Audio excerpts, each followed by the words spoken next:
Eso es lo primero que debemos hacer en un diálogo. Identificar en qué cree la otra persona. Porque, a ver, por ejemplo, si yo digo que Dios en su infinita misericordia puede disponer del alma de un ser humano para un mayor bien en el cielo, un ateo, un agnóstico, un escéptico, de entrada van a negar esta realidad espiritual. Pero en cambio, si cree que sí hay una realidad espiritual después de la muerte, el tema es de orden teológico y se puede abordar esta conversación. Así que abordar este tema con este grupo es en gran medida un sinsentido. Paz y bien. Un saludo en los corazones de Jesús, José y María. Mi nombre es William Toro. Sean todos bienvenidos a su canal Enfoca tu Fe.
Muy bien, hoy tenemos un programa muy especial porque, digámoslo así, va a ser un argumento con el que vamos a refutar al yo del pasado. ¿Por qué lo digo así? Voy a ponerlos un poquito en el contexto de dónde surge esto. Resulta que algunos de ustedes ya conocen el testimonio de conversión mío a la Iglesia Católica.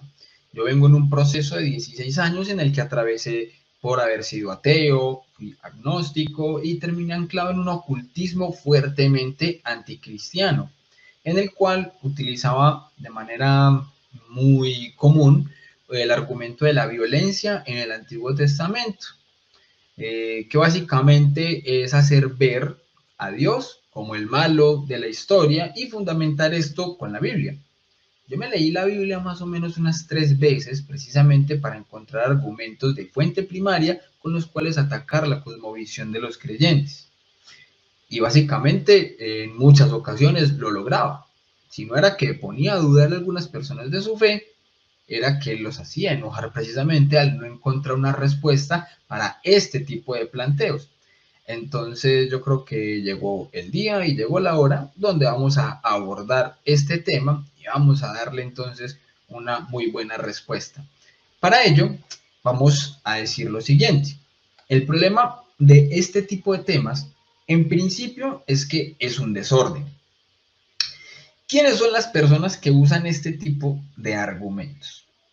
A ver, tenemos el grupo de los ateos, agnósticos, escépticos y el grupo de los anticristianos, ocultistas, paganos, satanistas o incluso adolescentes confundidos buscando excusas para no ser cristianos. Entonces, veamos el planteo usado primero por el conocido, pero no muy sabio, Dallas. Muchos de ustedes ya sabrán quién es este personaje, este influencer ateo tan famoso y que en muchas ocasiones ha debatido con uno que otro cristiano. Bueno, él utiliza en el video que vamos a ver a continuación, un video realizado hace 8 años, Él utiliza allí entonces un argumento que yo usaba por hace más de 10 años. Pero más de uno de ustedes me preguntará, hombre, pero ¿por qué vas a usar un video de Dallas? Sencillo, pues porque le quedó bien editado, eso sí, hay que decirlo. Le quedó bien editado el video. Entonces, nos va a servir para el planteo en la forma más comúnmente usada para este tema. Entonces, no siendo más, vamos a compartir de una vez pantalla y vamos a ver qué es lo que normalmente se dice para este argumento de la violencia en el Antiguo Testamento. Siempre que hables con un cristiano, él te dirá, Dios es bueno y Satán es malo. Tengamos en cuenta lo que hace Satán según la Biblia. Satán es una figura que te tienta a disfrutar de los placeres carnales de la vida, de la lujuria, de las fiestas y demás. Además, Satán es el que se encarga de castigar a los malvados y que ardan en el infierno. Dios se dedica a castigar constantemente sin motivo aparente a sus más fieles, a crucificar a su propio hijo sin sentido, a mandar asesinar a miles de millones de personas porque ellos no creen en él, pero al mismo tiempo les deja disfrutar de su supuesto libre albedrío. Si Dios constantemente pone castigos absurdos sobre la gente buena y Satán castiga solo a la gente mala, ¿qué sentido tiene que Dios sea aquí el bueno? Si seguimos la lógica más básica, Satán no es malo, sino más bien un superhéroe. Y para quien no me crea y cualquier creyente que ahora vaya a saltar en los comentarios diciendo ¡falacias, pinchateo, infórmate antes de hablar!, me remito a vuestro propio libro de culto. Valoremos a cuántas personas ha asesinado Dios y a cuántas ha asesinado Satanás. Según la Biblia, Dios ha asesinado os adjunto algunos de sus asesinatos más célebres. El diluvio universal, donde mató aproximadamente a 20 millones de personas, sin contar animales o insectos que no estuvieran en la supuesta arca, sin motivo. Voy a pausar un momento aquí, porque quiero que vean aquí en esta pantalla que muestra el señor Dallas, donde se supone que él está basándose en la Biblia para mostrar los números de los supuestos asesinatos y masacres cometidas por Dios. Si ustedes ven, aunque pasa supremamente rápido, allí hay una parte donde dice número bíblico y otro donde dice el estimado. Es muy curioso que hay algunos números allí donde está el número bíblico, donde aparece solo el número 1 o donde no aparece ningún número, pero en el estimado sí hay 20 millones, 24.000, 2.000, 500.000, así. Solamente con estimados y supuestos, cualquiera te puede dar el número más grande que se pueda imaginar. Entonces, ya por ahí vamos partiendo de la honestidad intelectual utilizada para dar estas cifras. Igual, vamos a continuar. Donde mata a todos los niños primogénitos de Egipto, quema a muerte a 100 personas por quejarse, asesina a un hombre por recoger madera el día de reposo, Dios mata a los hijos de Eli, otra masacre de amonitas, otra masacre amalecita, David se pasa el día matando amalecitas, Dios mata lentamente a un bebé, Dios mata a otro niño, Dios mata a otra familia y a otra más, Dios mata a 100.000 sirios por llamar a Dios Dios de los montes y no Dios de los valles, Dios mata a 27.000 sirios haciendo caer un muro sobre ellos, Dios envía a 2 osos a asesinar a 42 niños por burlarse de la calva de un profeta, y para más información sobre los ridículos asesinatos de Dios, la Biblia. Y ahora os preguntaréis, Dallas, ¿y a cuántas personas ha matado Satán? Deben ser muchas, ¿no? Pues según nuestro libro sagrado, en lo que se basa todo el cristianismo y la fe de Dios, según la Biblia, Satán mató aproximadamente a unas 10 personas, a la familia de Job y a sus sirvientes. Y lo peor, que además Dios permitió que esto sucediese, y todo formaba parte de una apuesta de Dios con Satán. 10 personas frente a un aproximado de 24.994.828 asesinados por Dios. Os dejo un enlace en la descripción que además os llevará a cada uno de los sitios donde la Biblia describe detalladamente los asesinatos. Definitivamente Dios es bueno y maravilloso, ¿verdad? Ay, si tú, cristiano, excusas o aceptas estos crímenes, tanto de forma literal como ficticia, apoyando al personaje que los comete, eres tan inmoral como las creencias que te han vendido. Pues bien, hemos visto aquí el planteo más comúnmente utilizado para referirse al tema de la violencia en el Antiguo Testamento. Entonces, ¿qué podemos entender de acá? En primer lugar, ¿por qué decía yo que este tema es un tema de desorden? A ver, se supone que este influencer, Dallas, es ateo. Y fíjense su planteo. ¿Qué pasa? Es un desorden porque de entrada eh, está este primer grupo del que hablábamos, ateos, agnósticos y escépticos, que niegan o dudan de la existencia de Dios, por ende, de la existencia del alma. Así que para este argumento, en un personaje de este grupo es irrelevante, ya que antes de realizar una crítica al accionar de Dios, deben primero asumir la existencia de éste y por ende del alma. Si están dispuestos a aceptarlo, bien, continuemos con la conversación y bienvenidos al teísmo. De lo contrario, el tema debe ser otro y que comience el juego. ¿Dios existe? ¿Existe el alma? Como creyentes, eso es lo primero que debemos hacer en un diálogo, identificar en qué cree la otra persona. Porque, a ver, por ejemplo, si yo digo que Dios en su infinita misericordia puede disponer del alma de un ser humano para un mayor bien en el cielo, un ateo, un agnóstico, un escéptico, de entrada van a negar esta realidad espiritual. Pero en cambio, si cree que sí hay una realidad espiritual después de la muerte, el tema es de orden teológico y se puede abordar esta conversación. Así que abordar este tema con este grupo es en gran medida un sinsentido. Primero, lo primero, y recordemos que Dios es un Dios de orden. Sigue entonces el segundo grupo, los anticristianos, ocultistas, paganos, satanistas o, como bien decíamos, adolescentes confundidos buscando excusas para no ser cristianos. Con este grupo sí podemos abordar una conversación, ya que se asume que tienen una cosmovisión en la que sí existe una realidad espiritual, aunque diferente de la escatología que nosotros como cristianos católicos entendemos dentro de nuestra revelación.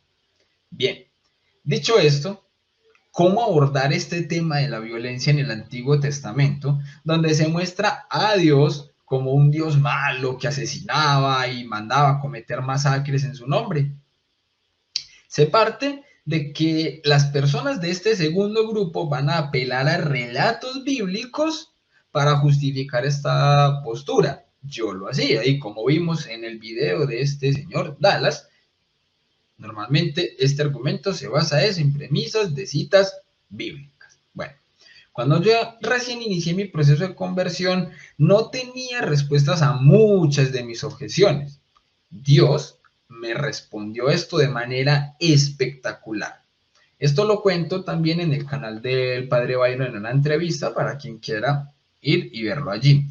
Pero también, entonces, en los días posteriores al retiro espiritual, donde eventualmente yo tuve mi proceso de conversión, donde abracé la fe católica, en esos días, cuando yo estaba en esa búsqueda de respuestas y de cosas, conocí a un tal Dante Urbina, en mi afán de encontrar respuestas. Y me sirvió mucho lo que Dante explica a este respecto, porque yo le daba mucho énfasis al tema del diluvio. Yo decía algo así como, bueno, si Dios mató a todas las personas por su pecado y demás iniquidades, ¿qué culpa tenían los bebés y fetos? A modo de burla y de mofa, yo decía, ¿acaso existió una sociedad de bebés y de fetos malvados? Si alguna persona que me conoce a mí desde mi pasado escucha esto, sabrá que no miento y que ese era el tipo de cosas que yo decía. Así que aunque yo podría explicarlo aquí, creo que nadie mejor que mi buen amigo Dante para hacerlo. Entonces, en este fragmento que voy a compartir en pantalla, se aborda especialmente lo concerniente al diluvio.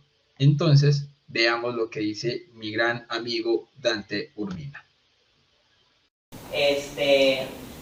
hay que distinguir lo que es tener fe de lo que significa el literalismo bíblico. Una cosa es tener fe en la Biblia y otra cosa es el literalismo bíblico.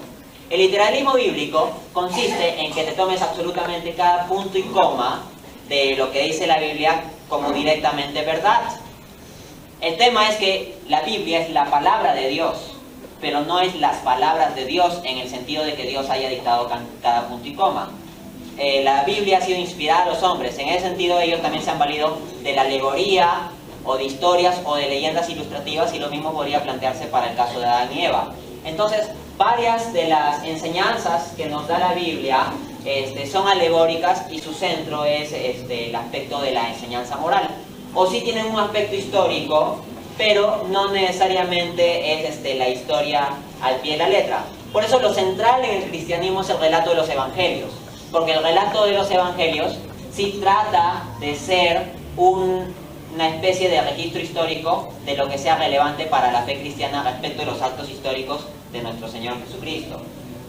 Entonces, sobre cuestiones particulares de la arqueología del Antiguo Testamento, yo estaría bastante abierto a aceptar en un sentido u otro la evidencia. Pero, sea que la evidencia vaya en un sentido u otro, no necesariamente tendría que poner en jaque nuestra fe, sobre todo cuando se trata de algunos elementos que pueden ser tomados de modo alegórico, como podría ser el caso, digamos, del relato de Adán y Eva. Ahora, nuevamente se plantea el problema del mal. Se mencionaba qué pasó con los niños que murieron ahogados. Bueno, es obviamente un problema complejo, pero el punto es el siguiente. Los niños que murieron ahogados, asumiendo el contexto bíblico literalmente, partiendo de ese supuesto de que sucedió tal como dice la Biblia, vivieron en un ambiente muy pervertido. Es decir, la gente que no escuchó a Noé cuando estaba construyendo el arca era gente bastante pervertida en términos morales. Entonces estos niños hubieran crecido en ese ambiente pervertido moralmente, y probablemente sus almas hubieran terminado perdiéndose. Entonces sus cuerpos hubieran quedado a salvo, pero al crecer en ese ambiente pervertido, sus almas se hubieran perdido. Pero si partimos de la idea de que Dios es bueno, Él también podría organizar conforme a su providencia el destino de las almas de estos niños en el diluvio. En el sentido de que perecerían sus cuerpos por el diluvio, sí. Pero al considerar la pureza de sus almas y juzgarlos desde ahí, o juzgarlos desde ese estándar o desde esa situación, sin que hayan pasado por el peligro de pervertirse al crecer en una sociedad tan perversa como esa, Dios podría directamente haberlos llevado al cielo, tal vez. Bien. Aquí, por ejemplo, ¿yo qué diría? O sea, es lo que ya venimos hablando. O sea, ¿ven? Si se cree en la existencia de Dios y del alma, no hay impedimento en aceptar este argumento, a no ser de que sea un satanista y sí considera que el cielo es malo y el infierno es bueno. Pero aquí el abordaje también sería en otro orden, y se debe definir ontológicamente el tema del mal y el maligno, para lo cual recomiendo aquí en mi canal, entre las entrevistas que yo le he realizado al sacerdote franciscano Fray Claudio, experto en demonología y miembro de la Asociación Internacional de Exorcistas. Bien, continuando con el tema, en el video de Dallas se muestra a Dios como el causante de innumerables masacres y asesinatos. Bien, aquí mismo en este video de Dante, él toca este tema específico y lo hace así, de esta manera. Bien. A ver, la cuestión aquí es por qué el asesinato es malo. Y desde una visión teísta, la vida, ¿a quién le pertenece? No nos pertenece a nosotros mismos, nuestra propia vida. Tampoco le pertenece a nuestros padres que nos engendraron. La vida le pertenece a Dios. El asesinato, en la cosmovisión ética teísta, es malo porque ilegítimamente tomamos algo que le pertenece a Dios. Al matar a alguien, estamos tomando una vida que es propiedad de Dios. Es como que en cierto modo estuviéramos realizando un robo extremo contra Dios. Incluso el suicidio es malo desde la cosmovisión teísta. Si mi propia vida me perteneciera a mí mismo, entonces yo podría elegir si suicidarme o no. Pero en cambio, si mi vida no me pertenece primariamente a mí, sino a Dios, al yo suicidarme, al yo disponer de mi vida como si fuera mía, en realidad le estoy robando a Él. En ese sentido, si alguno de nosotros tomara decisiones sobre la vida de otros seres humanos, obviamente sería moralmente problemático. Pero para Dios es distinto, porque Dios, por su providencia, puede también tomar decisiones sobre la vida de las personas. En ese sentido, como estoy explicando, Dios en su omnisciencia ya puede conocer que un grupo de personas de una sociedad, asumiendo literalmente el relato bíblico, cosa que ya puse en cuestión al comienzo, al menos como posibilidad, pero incluso si asumiéramos literalmente el relato bíblico, Dios en su omnisciencia sabe qué personas se irían a condenar de todas maneras si los dejara seguir viviendo corporalmente, y también sabría qué personas se irían a salvar. Entonces Dios podría ordenar las cosas del mejor modo para salvar a la mayor cantidad de personas espiritualmente, porque el mundo espiritual es eterno, el mundo corporal es limitado, y el bien de lo espiritual es mayor al bien de lo corporal.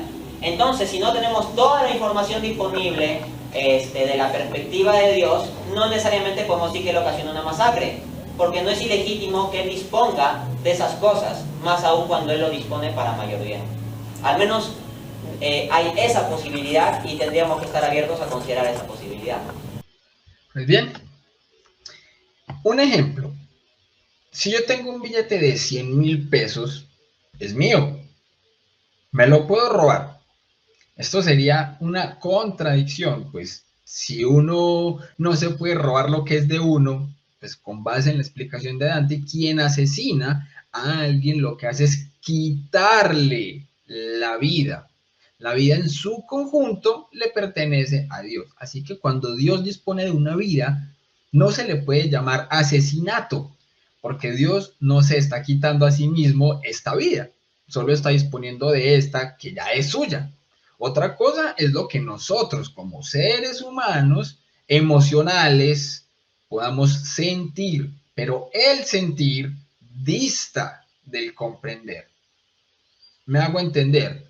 Un bebé puede sentir que le hacen un mal cuando le ponen una vacuna, ya que le duele, y no entiende racionalmente el motivo de este dolor que le están causando. Y de igual manera, en nuestra limitada comprensión de Dios y de la realidad, muchos eventos no los podremos entender por ahora.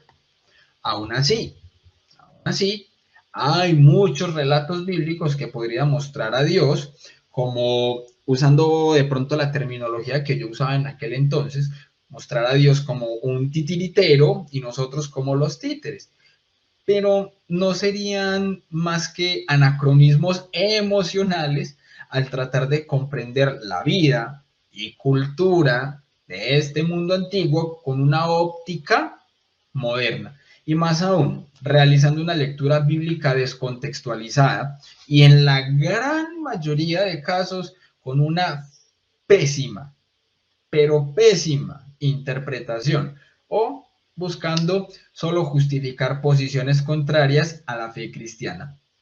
Ejemplo de esto, era como cuando yo usaba la Biblia, como les explicaba al principio, para demostrar que ésta apoyaba el planteo ateísta de que venimos a la existencia por azar.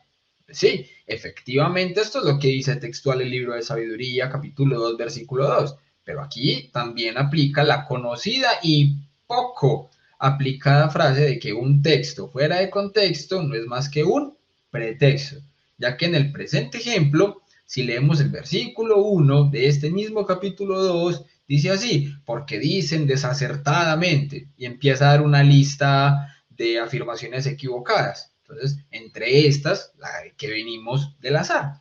Así esto cambia completamente el sentido, porque lo que nos está diciendo la Biblia es que hay quienes parten de razonamientos falsos y da una lista de estos. Entonces, de esta misma manera hay muchas explicaciones para los relatos bíblicos que muchos han llamado de difícil entendimiento.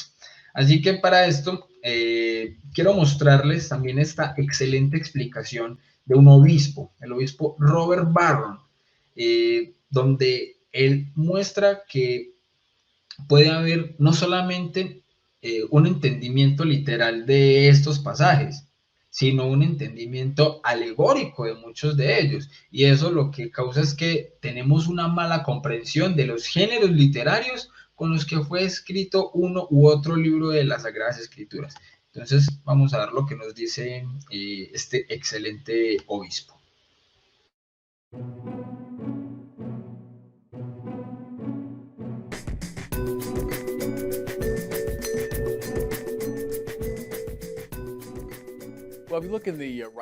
Si mira los escritos de los nuevos ateos, Hitchens y Dawkins, Dennett, Sam Harris, uno de los argumentos clásicos que encontrará es: el Dios de la Biblia es un Dios terrible que está ordenando toda clase de asesinatos y tumultos y caos. Para ser justos, muchos cristianos lidian con estos pasajes también y los llaman los pasajes difíciles, especialmente en el Antiguo Testamento. Piensa en el salmista exultante por estallar contra las rocas las cabezas de los bebés, los niños de sus enemigos. Piensa en Dios diciéndole a Saúl que lance el anatema sobre los amalecitas. Esto significa la matanza de cada hombre, mujer, niño y animal. Piensa en Josué, cuando llega a la tierra prometida, básicamente desata una guerra relámpago y luego aniquila, ejecuta poblaciones enteras. Como este pasaje con el que nos topamos recientemente en la liturgia del libro del Éxodo, en la trama de la batalla de Israel, de nuevo contra los amalecitas, y Moisés extendiendo sus brazos en alto mientras está rezando, la batalla va bien, y finalmente Yahvé sale victorioso. Escuchamos esto ahora. Y Yahvé masacró a Amalek y toda su gente al filo de la espada. Está seguido inmediatamente aquí en el leccionario por palabra del Señor. Me di cuenta de que hasta cristianos devotos pueden encontrar difícil esta clase de pasajes. ¿Y por qué? Porque esto parece estar muy desfasado con el Dios del Nuevo Testamento. Jesús revela al Dios de infinita misericordia y compasión. Jesús dice: amen a sus enemigos, bendigan a quienes los maldicen, recen por quienes los maltratan, opónganse al mal. Jesús en la cruz.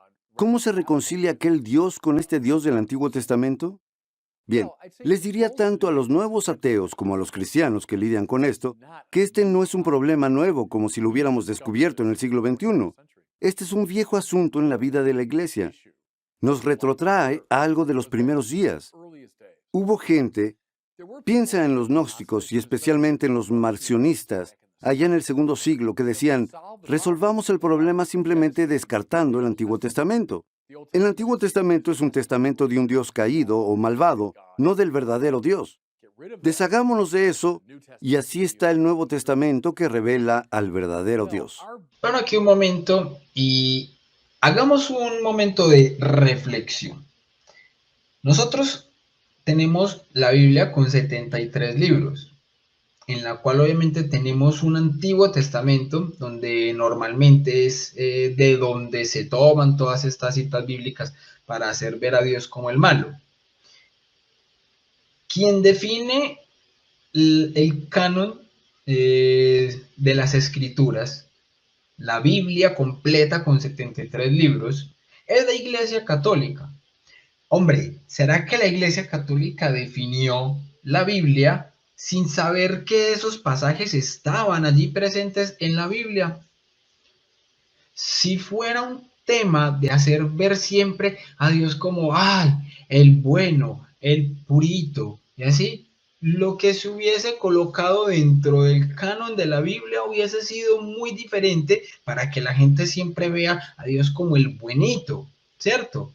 Pero no, la Iglesia puso lo que era.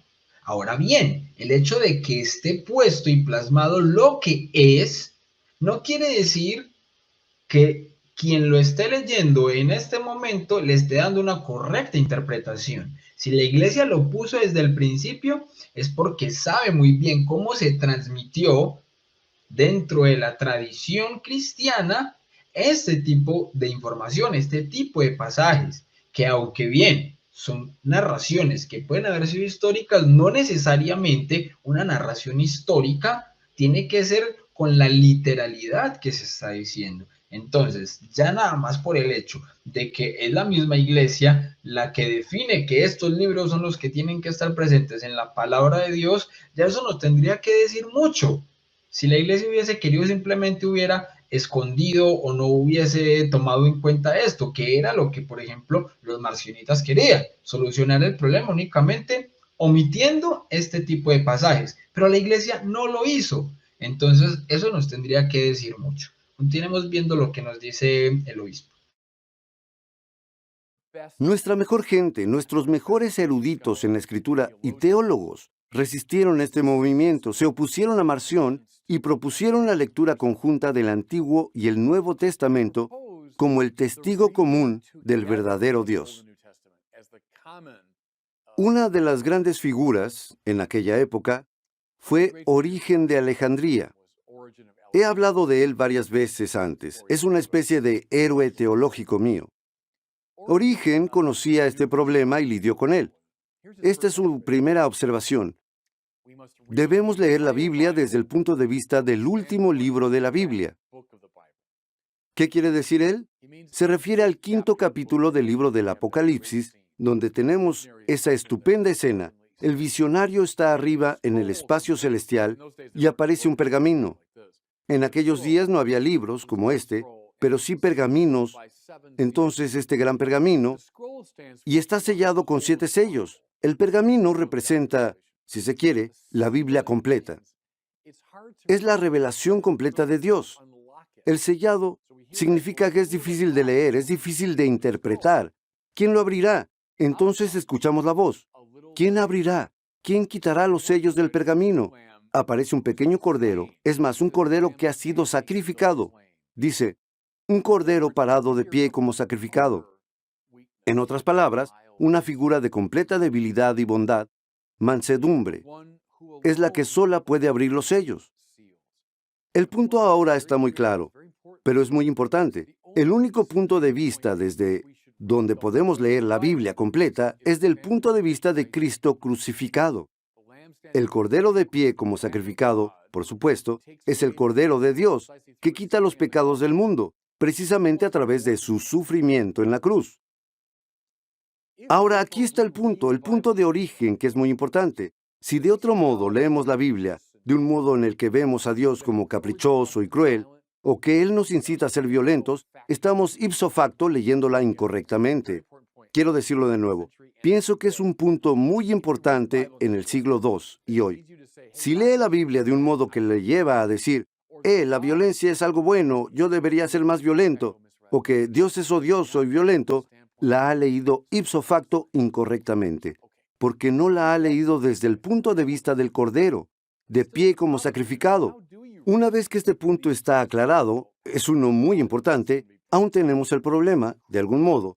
¿Cómo lee estos famosos pasajes difíciles donde Dios parece ser bastante violento y cruel? Bien, Origen dijo, lee estos pasajes de un modo metafórico, alegórico y simbólico, como referidos al combate espiritual. Israel representa todo lo que está de acuerdo con los propósitos de Dios de amor y perdón y compasión, y así los enemigos de Israel, a lo largo y a lo ancho de los siglos, desde los amalecitas hasta los filisteos, a los asirios, a los babilonios, a los griegos, a los romanos, no son solo esos pueblos antiguos. Esto representa todas las cosas que están en contra de los propósitos de Dios. ¿Cómo deberíamos combatirlas? El punto es, deberíamos combatirlas hasta el fondo. Combatirlas hasta el fondo y no a medias tintas. Con esto en mente, volvamos a uno de los pasajes más notoriamente difíciles, y que es cuando Dios ordena a Saúl que lance el anatema sobre los amalecitas. La misma gente entonces, por cierto, que Moisés estuvo combatiendo. Que lance el anatema, matar cada hombre, mujer, niño, animal. Y Saúl no hace eso. Mata a la mayoría de ellos, los vence, pero luego se queda un lote de ganado para él, y se queda con el rey Agag, el rey de los amalecitas, para él. Tal vez para guardarlo para un rescate, quién sabe para qué, pero no lo mata. Llega el profeta Samuel, reprende a Saúl y saca su espada y dice, cortó a Agag en pedazos. De nuevo, ¿lo ve? ¿Cómo es posible esto esté en la Biblia? ¿Cómo es posible que esto esté describiendo al verdadero Dios? Piensa por un segundo. ¿Qué es lo que la mayoría de los pecadores hacemos con el mal? Jugamos con él, le damos vueltas, lo combatimos en cierto grado, pero típicamente dejamos algo para nosotros mismos, ¿cierto? No lo combatimos hasta el fondo, jugamos con él, le damos vueltas. Ese es el pecado de Saúl. Aquí van un par de metáforas. Suponga que hablara con el cardenal George y le dijera: Su Eminencia, estoy muy feliz de ser un sacerdote célibe. Soy célibe el 90% del tiempo. ¿Cómo estaría él de contento? O si un esposo hablara con su esposa y le dijera: cariño, te quiero a ti y a nuestro matrimonio, significas mucho para mí, por eso es que te soy fiel el 75% del tiempo. Dudo que ella estuviera entusiasmada con esto. O si dijera: si el abuso sexual de menores es realmente un problema serio en esta diócesis, es por eso que lo tenemos bajo control en alrededor de un 65%. Algunas formas del mal son muy profundas, deben ser cortadas en pedazos. Tenemos que lanzar el anatema sobre ellas. Lee este texto no como de un Dios cruel, tiránico, caprichoso, sino más bien como alegorías del combate espiritual y de cómo deberíamos enfrentar al mal hasta el final. He aquí otra perspectiva de origen también, pero recogida por un montón de gente a través de los siglos. Pues aquí un momento. Obviamente, hay muchos que dirán: pero no todo se puede ver de manera alegórica, hay relatos que sí son literales. Bueno, ya vamos a ir a eso también. Pero, ¿cuál es el punto aquí? Hay algo que me sirve a mí mucho y es entender que el Antiguo Testamento está lleno de tipología. ¿Qué quiere decir la tipología? Que el Antiguo Testamento es una sombra de lo que va a ser la revelación en el Nuevo Testamento. Entonces, hay muchas cosas que ocurren en el Antiguo Testamento que solamente las vamos a poder entender en su plenitud con la revelación de Cristo. Cristo precisamente viene a explicarnos bien cómo es que debemos entender la revelación de Dios en nuestra vida, qué es la salvación que nos está trayendo el Señor. Porque al parecer muchos en el Antiguo Testamento, muchos en el pueblo de Israel, no lo entendieron bien. Entonces tuvo que venir incluso el mismo Jesús a explicárnoslo. Muchos incluso de los apóstoles al principio no entendían muchas cosas. Y tuvo que pasar incluso el Pentecostés para que el Espíritu Santo nos diera la revelación y la verdad completa, ¿ya? Entonces, hay muchas cosas que el Antiguo Testamento nos muestra que son sombras, ¿sí? Y como lo he dicho yo en muchas ocasiones, vos colocas una luz frente a tu mano y que dé contra a un muro, y en el muro que va a aparecer una sombra de tu mano. En esa sombra no vas a poder encontrar ni las uñas, ni las huellas, ni las marcas de tus manos, ni los lunares, ni la cicatriz del día que te aporreaste. No, vas a ver solamente una sombra. No vas a ver los detalles. Eso es el Nuevo Testamento frente al Antiguo Testamento. El Nuevo Testamento son los detalles, ¿ya? Y esos detalles necesitan también explicación. Y esa explicación nos la da la tradición y el magisterio. Entonces el Nuevo Testamento nos muestra a nosotros los detalles, pero no nos los explica. La explicación nos la viene a dar entonces la tradición y el magisterio.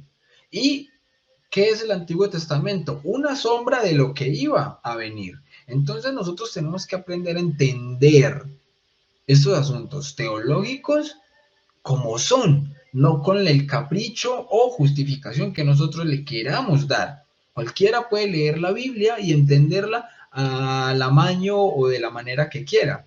Entonces, primero hay que entender de qué es lo que se está hablando para poder dar una opinión al respecto.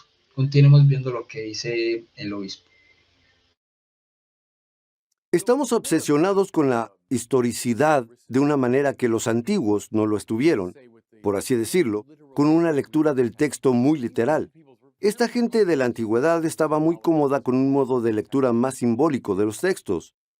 Tú eres un antiguo israelí, por lo tanto, es gente belicosa. Como todos saben, estaban siempre peleando contra sus enemigos, y está escribiendo en una forma poética. Tú estás intentando expresar la verdad de Dios a través de una alusión poética. ¿De qué te servirás? Es gente belicosa. Bien, puedes echar mano de esta metáfora militarista. Yahvé combate por su gente. Yahvé combate los enemigos de Israel.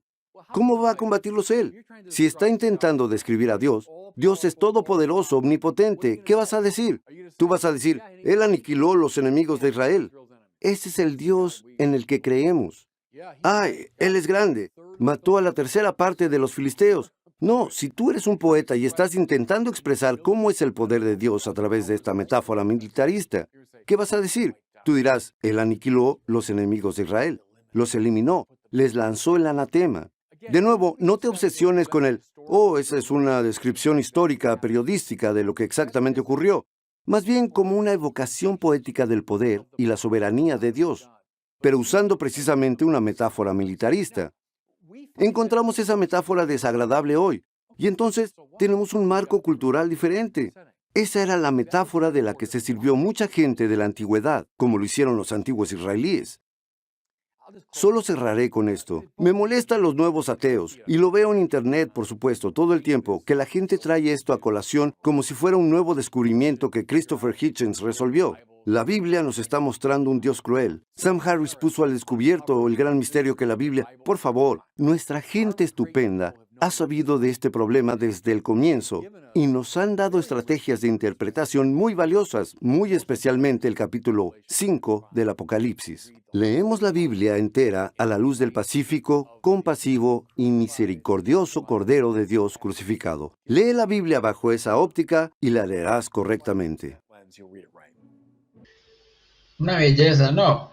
Es que es muy curioso que los que acusan o pretenden acusar a Dios de este tipo de atrocidades pretendan vernos a los creyentes como ingenuos, que nunca hemos leído las escrituras y que no sabemos que eso está ahí, que eso lo dice la Biblia. Entonces es como que la leen y descubrieron la gran verdad oculta del cristianismo, el Dios malo del Antiguo Testamento.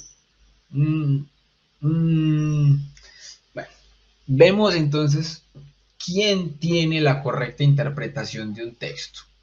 El que lo escribe y aquellos que lo recibieron del escritor, o aquellos que leen 20 siglos después como si hubiese pasado en esta época y contexto actual. ¿Quién tiene la correcta interpretación? La Iglesia Católica, como les decía, ha definido el canon de libros inspirados que hoy conocemos como Antiguo y Nuevo Testamento, conformado por 73 libros, con muchos y diferentes géneros literarios, los cuales incluso teniendo relatos históricos, muchos están adornados con alegorías. Tan sencillo como si yo les hablo de mi esposa y digo que es una hermosa flor.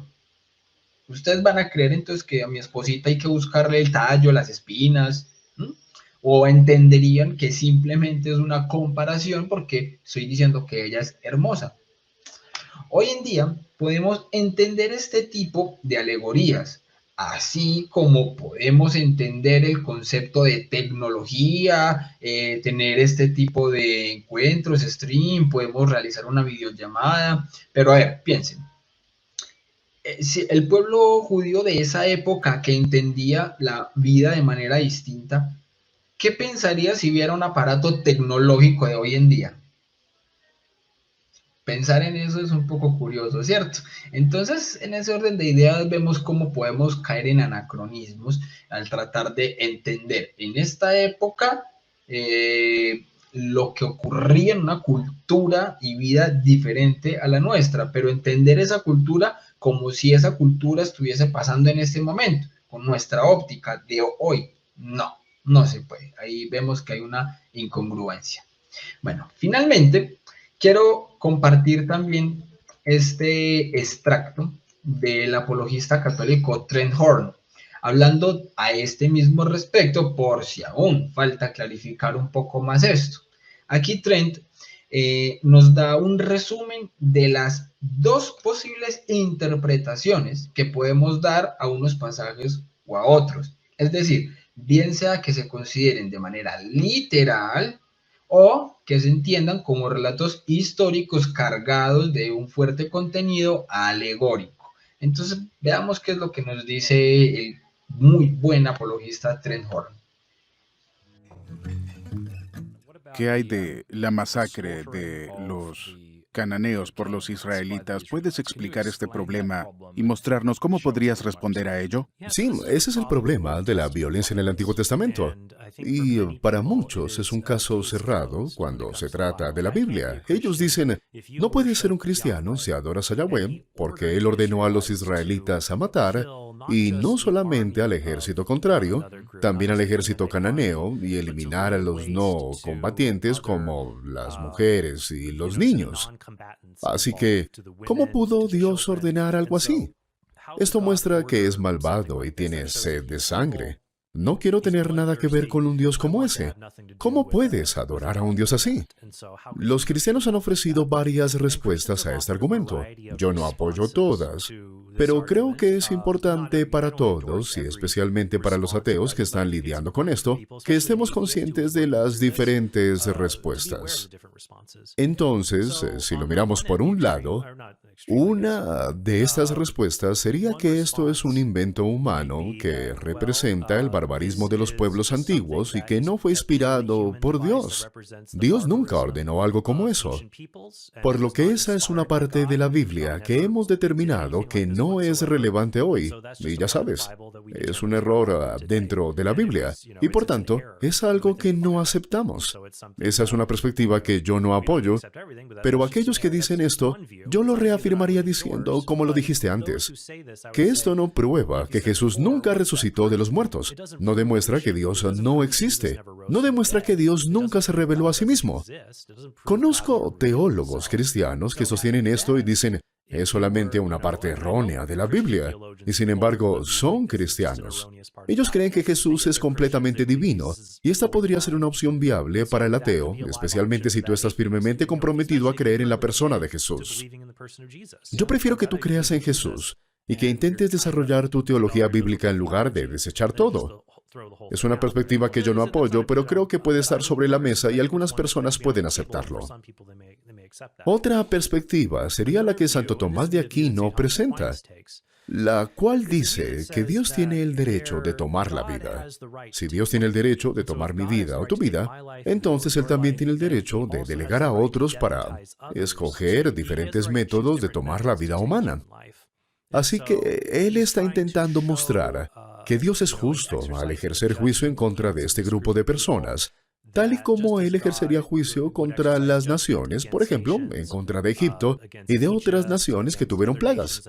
Las plagas probablemente mataron a hombres, mujeres y niños, y aquí Dios usó microbios para hacerlo.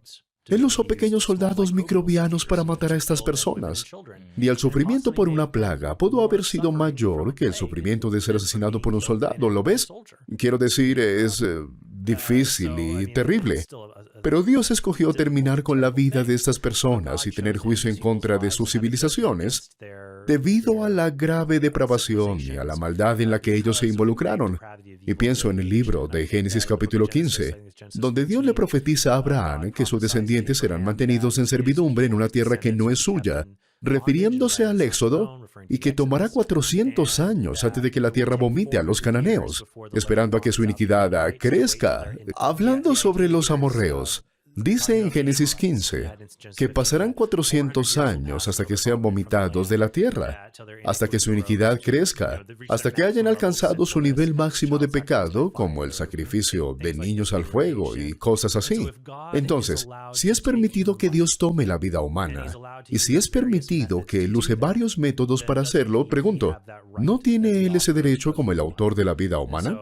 Esa es otra opción que puedes tomar, que es histórica. Hasta ahí vemos, por ejemplo, esas dos posturas. La primera de los que están obviamente equivocados, pensando que entonces este tipo de pasajes no se pueden considerar como palabra de Dios y que habría que descartarlos. Bueno, ya vimos que eso es una posición errónea, equivocada, porque no es una posición que haya sostenido la Iglesia de manera oficial durante toda su historia, en la tradición o en alguna parte del magisterio, ¿cierto? Entonces, eso no es una posición de la Iglesia, son pasajes que son palabra de Dios, pero hay que identificar muy correctamente, como lo decía precisamente Dante Urbina, que es muy diferente palabra de Dios a las palabras de Dios. No es que Dios textualmente, esto es lo que escribió así con su puño y letra. No, se le llama palabra de Dios porque es la palabra inspirada por Dios. Pero el agiógrafo, es decir, el escritor que plasmó allí estos textos, lo hizo con la libertad de su propio intelecto y con base en la manera en lo que lo quiso expresar. Por eso tenemos esta gran diversidad de géneros literarios dentro de las escrituras. Entonces, una manera de verlo es la manera histórica, literal, y que sí, obviamente, Dios, a ser el dueño absoluto de la vida, puede disponer de ella.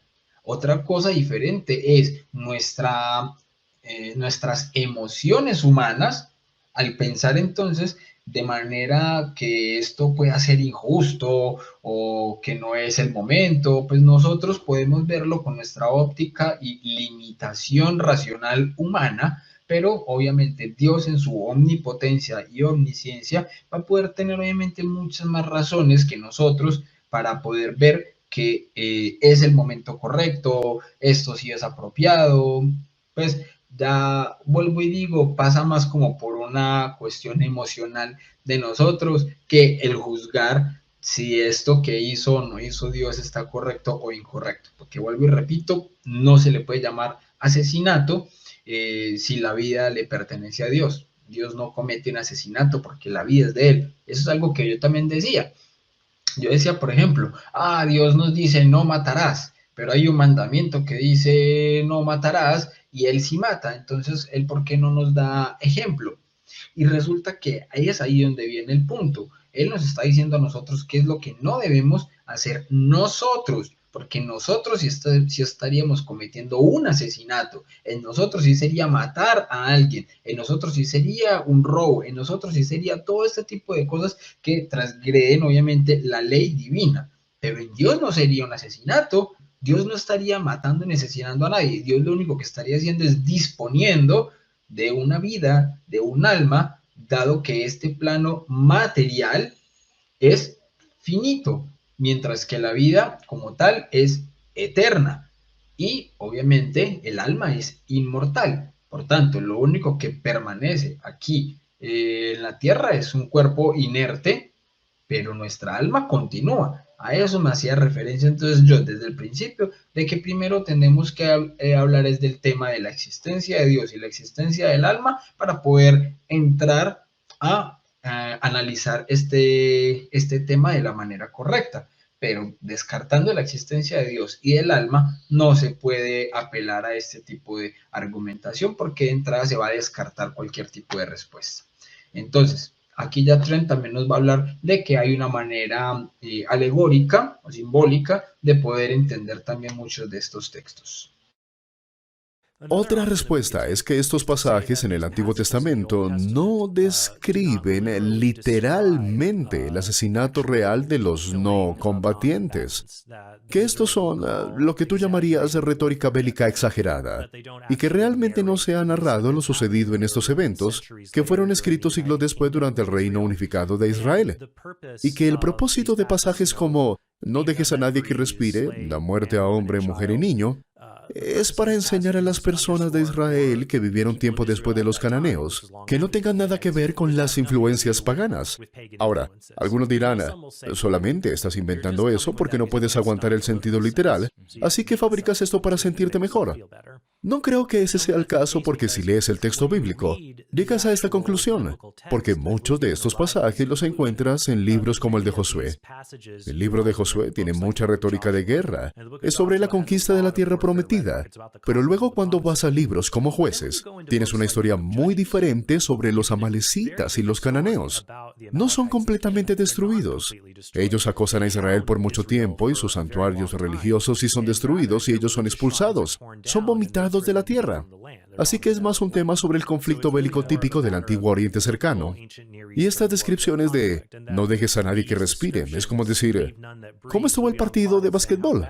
Los aniquilamos. Pero eso no significa que están limpiando la sangre de la cancha de básquetbol. Un buen libro sobre esto fue escrito por Paul Copan y Matthew Flanagan llamado ¿Realmente ordenó Dios un genocidio? Y presenta un argumento decente de lo que es la perspectiva no literal de estos pasajes y da sentido a nuestro entendimiento de ello. Otro recurso son las exhortaciones apostólicas del Papa Benedicto XVI, Verbum Domini. En ellas se habla sobre los pasajes oscuros de la Escritura y el Catecismo menciona esto.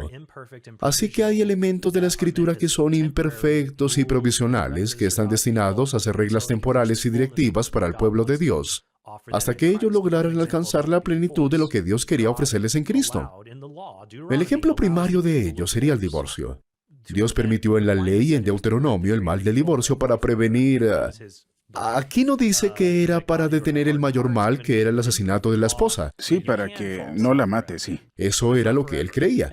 Que Dios dijo, sus corazones están endurecidos, voy a darles una ley imperfecta a la que pueden fallar.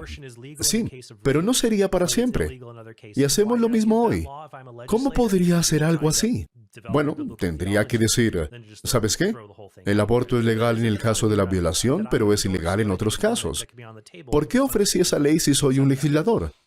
Porque yo sé que es la única que ustedes seguirán. Si yo prohíbo el aborto en todos los casos, la ley simplemente será ignorada o votarán para que me rechacen. ¿Pero acaso no hay diferencia entre permitir el divorcio y mandar un genocidio? Por supuesto. La diferencia aquí es que cuando tienes argumentos que son requeridos basados en ciertos contextos históricos, regresamos a que Dios no dijo que los israelitas podían ejercer juicio por sí mismos sobre tomar la vida humana cuando se te plazca. Sería incluso peor permitir el genocidio y terminar con la vida de cualquier ser humano porque sientes que es necesario, justamente como cuando escribes una orden de divorcio. De hecho, Dios específicamente mandó a Israel a no ir a la guerra con otras naciones, a que no se metiera en disputas, por ejemplo, con los moabitas. Aquí Dios está restringiendo justamente su autoridad de tomar la vida humana para ejercerla en circunstancias muy especiales en lugar de dar alguna clase de mandamiento general o permisivo. Pero yo me inclino hacia la respuesta de que no es literal basado en todos los elementos de los pasajes. Bien, muchas veces solemos decirle a nuestros hermanos separados, los protestantes, que un texto fuera de contexto es un pretexto, ya que la gran inmensidad de denominaciones que hay existen precisamente por la interpretación personal que realiza una persona. Entonces, si esto pasa incluso con cristianos bien intencionados que leen la Biblia como palabra de Dios en sus vidas, ¿qué podemos esperar de las personas que leen la Biblia buscando encontrar los supuestos errores de Dios? A estas personas les quiero decir que si quieren un punto al cual dirigir su atención, no es el Antiguo Testamento. Dicen en el Nuevo Testamento el apóstol San Pablo, en la primera de Corintios, capítulo 15, versículo 14, si no resucitó Cristo, vacía es nuestra predicación, vacía también vuestra fe. Entonces, el cristianismo es real porque Cristo resucitó. Y esto confirma todas sus enseñanzas plasmadas en los evangelios. Este es un hecho histórico, así que no hay que buscarle la quinta pata al gato. Sean honestos intelectualmente y hagan mejor un buen trabajo investigativo, con fuentes primarias y criterios historiográficos para determinar la veracidad del cristianismo. Después, lo demás es mucho más fácil de entender, pero uno no empieza su carrera profesional sin saber ni siquiera de qué se trata la carrera. Llegando aquí con esto al final de esta transmisión, de este programa, espero que les haya gustado y bueno, como bien lo dice siempre mi buen amigo San Agustín, nadie ama lo que no conoce. Dios los bendiga y que la Virgen los acompañe.